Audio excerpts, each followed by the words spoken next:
habang buhay ang talab nito. Napakatindi ang spell na ito dahil kapag nagawa mo ito sa kanya, hindi siya magsawa sa iyong pag-ibig. Gawin ito ng napakadali lamang, ngunit ang epekto ay sobrang matindi. Una mong gagawin ay linisin mo ang iyong isipan, pakalmahin mo ang iyong katawan at subukang tanggalin ang kahit anong sagabal o babag sa iyong isipan. At kailangan mo itong gawin sa bilog ng buwan at sa madilim na kwarto.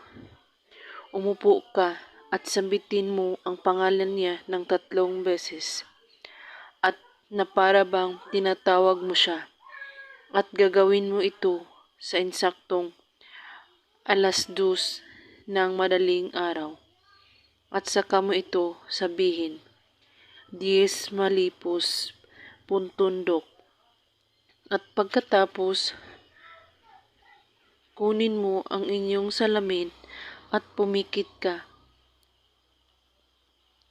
At habang nakaharap ka sa salamin at sambitin mo ito, tulungan mo ako.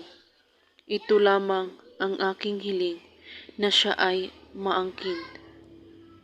At ibigay siya sa akin. At ito ang alay ko. Tanggapin mo.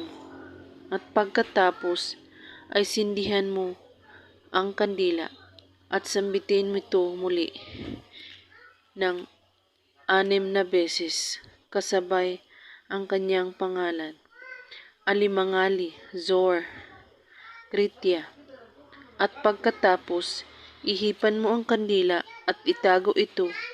Ang natira nito ay pwede mong gamitin sa susunod mong ritual.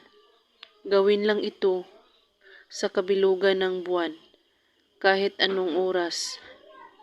At kung may katanungan po kayo ay magko-comment lang po sa baba.